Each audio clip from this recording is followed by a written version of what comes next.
Dix millions d'oiseaux surgissent dans un pays que l'on disait coincé entre la sécheresse, les cargaisons importées et la résignation.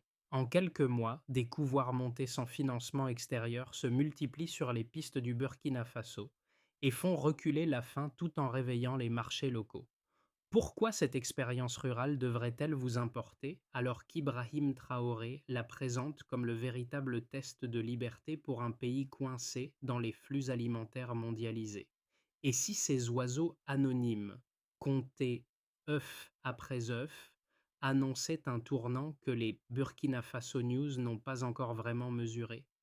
Le projet désormais visible dans les villages du Burkina Faso avance avec une promesse simple: si un pays peut produire sa propre protéine, il peut reconstruire une partie de sa souveraineté économique. La formule centrale, répétée dans les réunions rurales comme dans les radios locales, tient en une seule idée: la sécurité alimentaire détermine la liberté politique durable. Une phrase de 10 à 12 mots qui résume l'enjeu.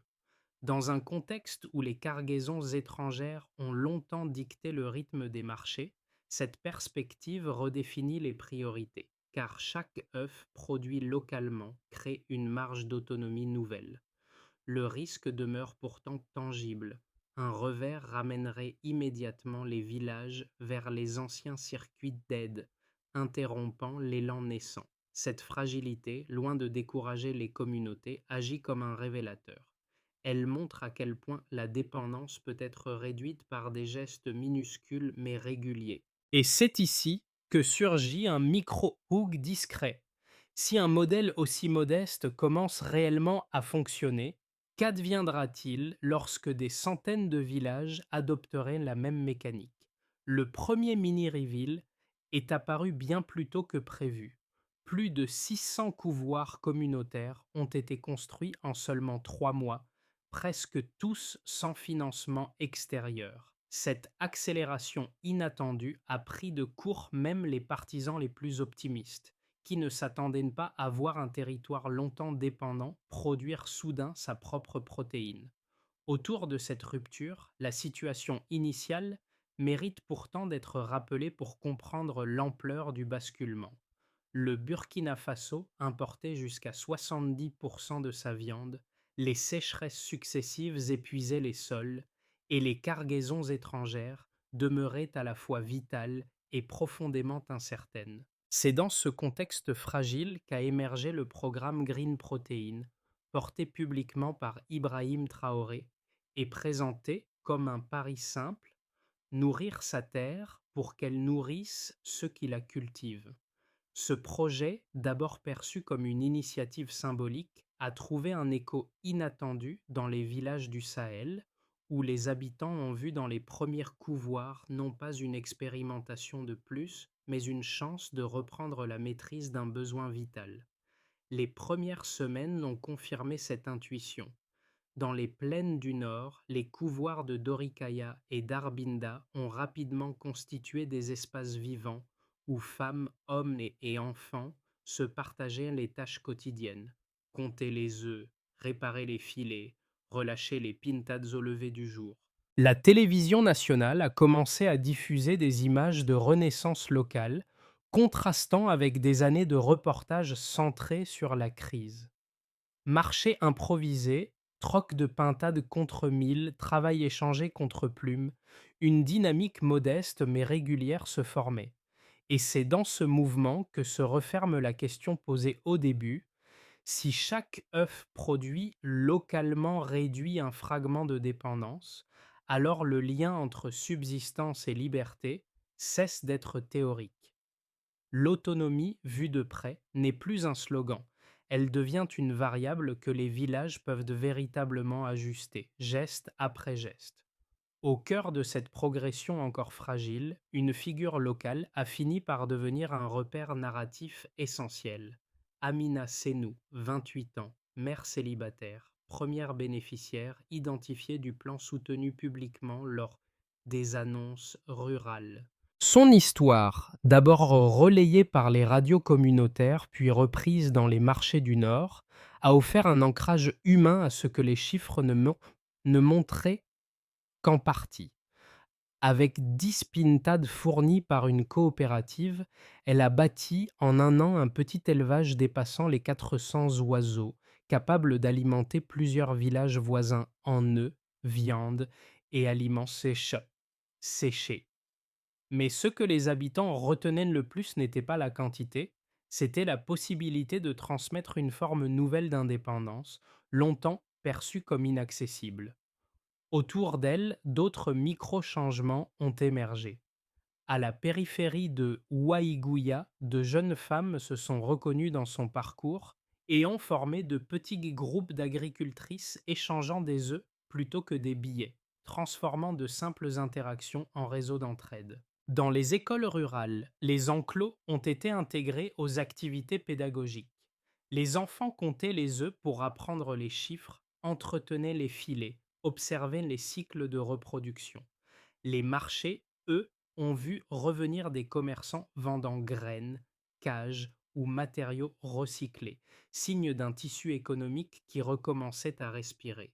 À travers ces trajectoires individuelles, les couvoirs perdaient leur statut de symbole abstrait pour devenir des outils structurants, capables de remodeler le quotidien. Chaque échange d'œufs, chaque filet réparé, chaque rire d'enfant marquait un pas vers une forme concrète de souveraineté locale.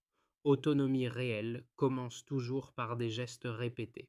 Avant l'arrivée des premières pintades dans les villages du nord du Burkina Faso, les journées s'ouvraient sur la même incertitude: sécheresse persistante, cargaisons étrangères irrégulières, marché au ralenti.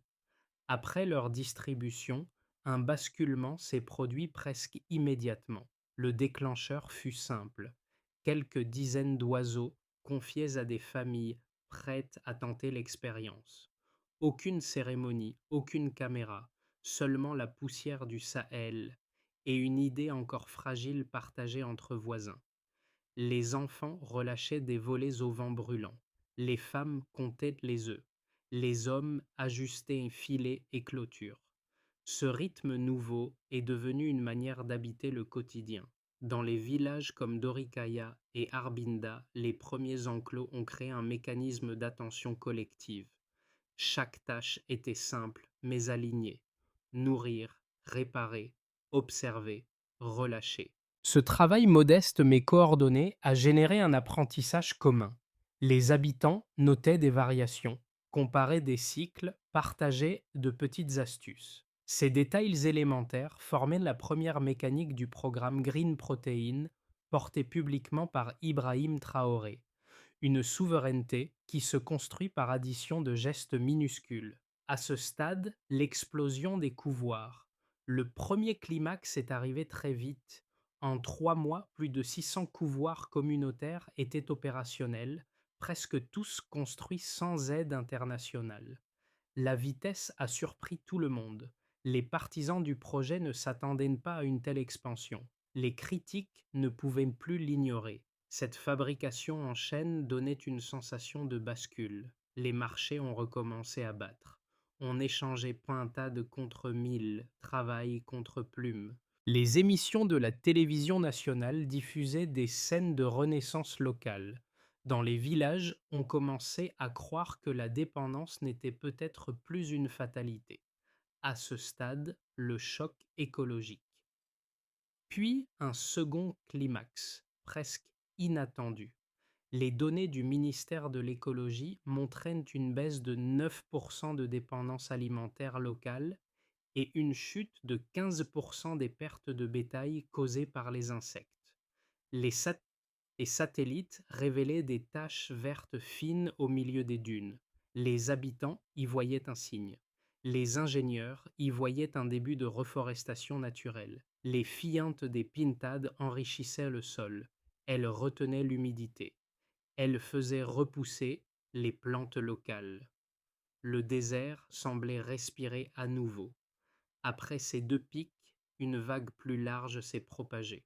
Les migrations rurales ont commencé à se stabiliser pour la première fois en 10 ans. Les coopératives fabriquaient cages, filets, outils. Une micro-industrie du recyclage prenait forme. Les universités techniques lançaient des projets d'innovation frugale. Les artistes composaient des chansons. La liberté a des ailes. Le modèle burkinabé attirait le Niger, le Mali, le Tchad. Des délégations voulaient comprendre comment un simple oiseau pouvait recomposer un tissu social complet. Jusqu'où ce modèle peut-il monter d'échelle si son efficacité repose justement sur sa lenteur et sa réplication spontanée? La bascule devient lisible dès que l'on observe le passage du baseline à un premier delta mesurable. L'accès aux protéines rurales a progressé de plus de 12% au cours des 18 premiers mois. Cette progression, modeste en apparence, s'explique par un mécanisme simple. Chaque foyer produit une part stable de protéines sans dépendre des cargaisons. 11 mots. Dans les zones engagées, un second indicateur a confirmé la dynamique. Les revenus moyens des ménages agricoles impliqués dans le micro-élevage ont augmenté de plus de 8%. Là encore, l'explication tient dans une mécanique quotidienne. Œufs, viande et engrais circulent directement entre villages sans intermédiaire coûteux. 12 mots. Enfin, les chercheurs ont observé une transformation plus inattendue. Dans plusieurs zones semi-arides, la fertilité du sol a augmenté jusqu'à 40% grâce aux fientes des pintades. Ce phénomène obéit à une chaîne simple. L'enrichissement organique retient l'humidité et permet le retour progressif des plantes locales. 12 mots. Une dynamique cumulative visible sur le terrain. Pris séparément, ces chiffres pourraient sembler anecdotiques. Mis bout à bout, ils dessinent une trajectoire cohérente. Chaque cycle d'élevage crée une autonomie micro-locale qui renforce les cycles voisins. Les familles constatent qu'un nombre plus régulier d'œufs réduit la nécessité d'acheter des produits importés. Les coopératives, elles, multiplient les échanges en circuit court. Les marchés retrouvent un flux constant, porté par des échanges modestes, mais prévisibles. L'absence d'intermédiaires change la donne. L'argent reste dans les villages, les dépenses deviennent anticipables et les ménages construisent des marges de sécurité. Dans les écoles rurales, cette dynamique se traduit par une pédagogie renouvelée. Les enclos deviennent des espaces d'apprentissage où les enfants pondent les œufs, observent la reproduction, entretiennent les filets. Le lien entre production et savoir devient concret. Ce qui était autrefois théorie désincarnée devient une pratique quotidienne. Les médecins, eux, constatent une baisse des carences nutritionnelles parmi les plus jeunes, signe que la diversification alimentaire commence à porter ses fruits, un modèle fragmenté mais résistant. Les critiques étrangères évoquaient la lenteur d'un système fondé sur des milliers de petits foyers, mais les données collectées montrent l'inverse. La fragmentation devient une force. Chaque couvoir constitue une unité autonome qui peut continuer à fonctionner même si un autre échoue. Un choc logistique n'interrompt plus toute la chaîne, comme c'était le cas pour les cargaisons importées. Le système se comporte comme un ensemble d'îlots résilients, capables d'absorber les variations climatiques ou économiques. Les villages observent aussi un changement discret mais significatif. Les migrations rurales diminuent pour la première fois en 10 ans. Non pas par contrainte, mais parce que rester devient enfin envisageable. Les jeunes trouvent un rôle utile dans les enclos. Les artisans voient leurs outils demandés à nouveau. Les coopératives recyclent matériaux, cages, filets. Chacun participe à un tissu économique qui se réactive lentement mais fermement. Les critiques les plus structurées venues de l'étranger se sont concentrées autour de deux axes récurrents. Le premier avançait que l'ensemble du programme relevait d'un romantisme rural séduisant mais dangereux. Selon certains analystes européens, un pays entier ne pouvait pas construire sa souveraineté alimentaire sur la pointade. Cette vision estimait qu'un système dépendant de milliers de petits foyers manquaient d'infrastructures modernes, de contrôles sanitaires sophistiqués et de mécanismes industriels capables d'assurer une production stable. Le second argument, plus technique, affirmait que l'absence de machines et de chaînes logistiques centralisées limiterait inévitablement le rendement. Dans cette lecture, la production issue du microélevage ne constituait qu'un appoint marginal, incapable de compenser une dépendance historique estimée à près de 70% dans les zones les plus fragiles. Pourtant, les données observées sur le terrain contredisent cette double critique. Au premier argument, celui du romantisme, les défenseurs du projet opposent un constat concret. Dans un pays où les circuits d'importation peuvent s'interrompre du jour au lendemain, la lenteur devient une forme de sécurité. Un système fragmenté mais autonome résiste mieux qu'un système centralisé, exposé aux ruptures extérieures. Chaque couvoir constitue une petite unité indépendante qui continue de fonctionner même si un autre échoue. Ainsi, l'absence d'infrastructures lourdes n'est pas un handicap, mais un amortisseur structurel. Au second argument, celui de la productivité insuffisante, la réponse repose sur les évolutions mesurées. Chaque œuf produit localement diminue une part de la dépendance aux cargaisons. Les revenus agricoles impliqués dans le micro-élevage ont augmenté de manière tangible, confirmant que les circuits courts apportent une forme de stabilité économique. Les marchés locaux ont retrouvé un rythme ancien, nourri par des échanges modestes mais réguliers. La baisse des carences observée chez les plus jeunes montre que l'efficacité ne se mesure pas uniquement en volumes nationaux, mais en transformations locales répétées. Ainsi, le Stillman conduit à une conclusion simple. Le modèle n'est pas fragile parce qu'il est lent, il est solide parce qu'il est reproductible, modulaire et enraciné dans les villages. Le désert répond enfin. Ce basculement, longtemps invisible aux yeux des observateurs extérieurs, a pris une dimension nouvelle lorsque les ingénieurs ont remarqué que les taches vertes repérées par satellite suivaient exactement la trajectoire des pintades relâchées au fil des mois. Pour les habitants, ce n'était pas une surprise. Ils voyaient déjà les plantes locales repousser autour des enclos. Pour les chercheurs, en revanche, cette correspondance révélait un phénomène biologique discret mais déterminant. Les tfiantes enrichissaient le sol, elles retenaient l'humidité, elles fixaient de la poussière, créant des points d'ancrage pour la végétation. Ce qui semblait n'être qu'un projet agricole devenait une expérience écologique à l'échelle d'un pays. Dans cette transformation silencieuse, la parole d'Ibrahim Traoré a soudain pris un relief différent. Lorsqu'il déclarait que nourrir sa terre, c'est reprendre sa liberté, beaucoup y voyaient un slogan politique. Les images du terrain montraient désormais qu'il s'agissait d'une mécanique réelle, enracinée dans les gestes quotidiens. L'autonomie ne se construisait pas seulement dans les marchés ou les coopératives, mais dans la manière dont la terre elle-même réagissait aux pratiques locales. Que se passerait-il si cette dynamique franchissait les frontières du Burkina Faso?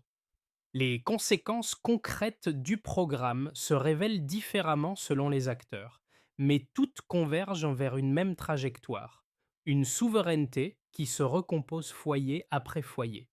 La dynamique observée dans les villages répond ainsi à la question laissée ouverte précédemment. Oui, cette mécanique peut dépasser les frontières internes, car elle s'appuie sur des unités humaines et écologiques capables de se multiplier sans soutien extérieur. À ce moment-là, NN, niveau ménages ruraux. Pour les familles agricoles, le changement est tangible. L'augmentation de plus de 12% d'accès aux protéines s'est traduite par des repas plus réguliers, des carences réduites et une marge alimentaire plus prévisible. Les revenus en hausse de plus de 8% dans les foyers engagés ont permis aux ménages d'acheter du mil, de réparer des outils ou d'investir dans de nouveaux enclos. Surtout, la possibilité de produire chez soi réduit la contrainte psychologique de dépendre des cargaisons étrangères, jusque-là imprévisibles. À ce moment-là, DN, décideurs nationaux. Pour les autorités, la baisse de 9% de dépendance alimentaire locale ouvre une perspective inédite. Chaque œuf non importé représente une pression budgétaire en moins, un risque logistique diminué et une autonomie accrue dans un pays marqué par l'instabilité régionale. Les coopératives structurent une micro-industrie fondée sur le recyclage, créant une base productive qui ne dépend plus des flux extérieurs.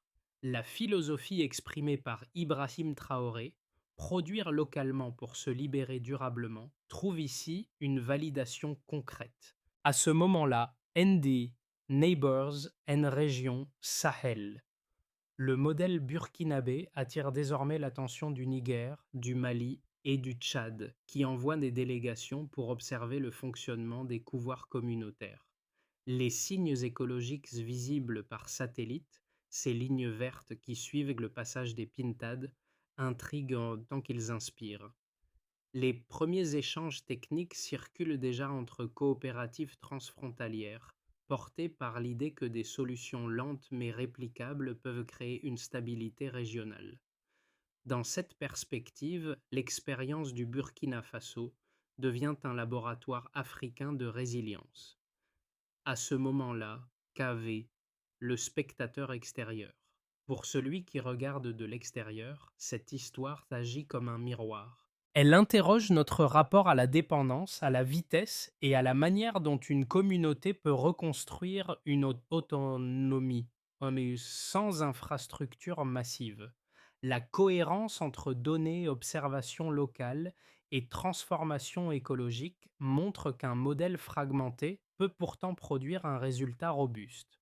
Ainsi se ferme la TAC-MAC de P8. Le passage à l'échelle n'est pas une rupture, mais une addition, lente, répétée, stable. Les évolutions observées jusque-là ouvrent 3 trajectoires possibles pour les 6 à 12 prochains mois. Elles ne reposent ni sur des projections chiffrées risquées, ni sur des promesses théoriques, mais sur les mêmes mécanismes déjà visibles dans les villages. Répétition, autonomie locale et ajustement continu. À ce moment-là, scénario, base, continuité lente mais solide. Si les coopératives rurales maintiennent leur rythme actuel, alors la dynamique agricole se stabilise progressivement. Les couvoirs conservent leur cadence, les familles perfectionnent les cycles de reproduction et les échanges en circuit court se renforcent. Les migrations ralentissent davantage, non pas par contrainte, mais parce que rester dans les villages redevient une option rationnelle. Dans cette version, l'autonomie alimentaire atteint un niveau intermédiaire, sans bascule spectaculaire, mais avec une constance qui ancre le modèle. À ce moment-là, scénario optimiste, montée en puissance régionale. Si le Niger, le Mali et le Tchad adoptent pleinement la logique burkinabé, alors une plateforme coopérative interrégionale se forme autour des semences, des couvoirs et des savoir-faire partagés. Les taches vertes continuent de se propager sur les zones semi-arides, les sols se régénèrent plus vite et les rendements agricoles se diversifient. Les marchés ruraux retrouvent une amplitude régulière, créant une résilience élargie à l'échelle du Sahel.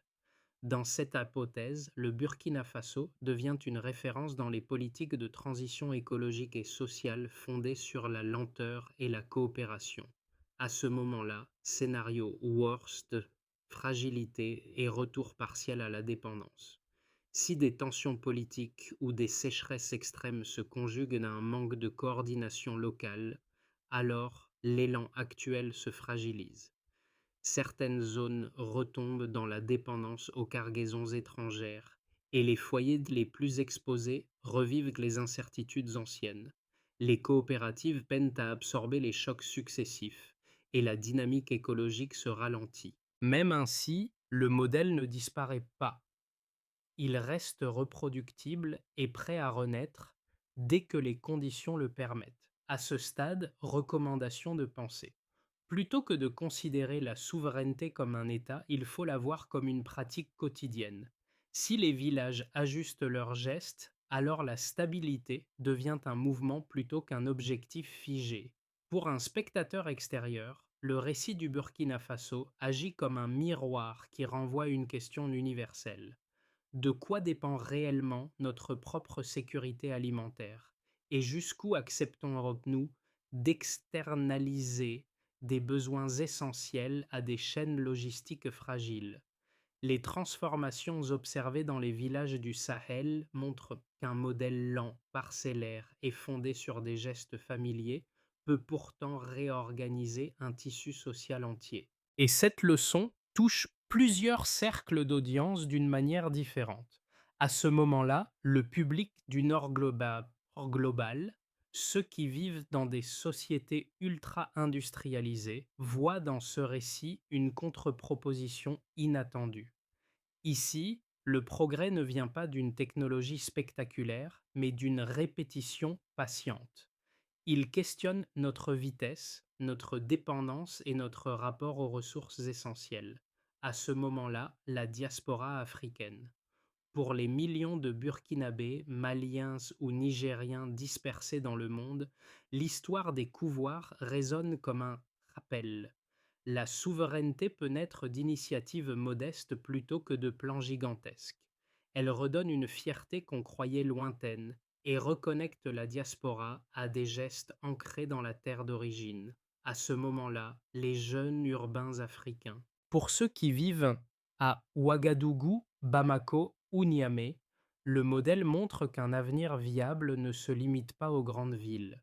Il suggère que la stabilité peut venir de microsystèmes répartis dans des territoires longtemps désertés.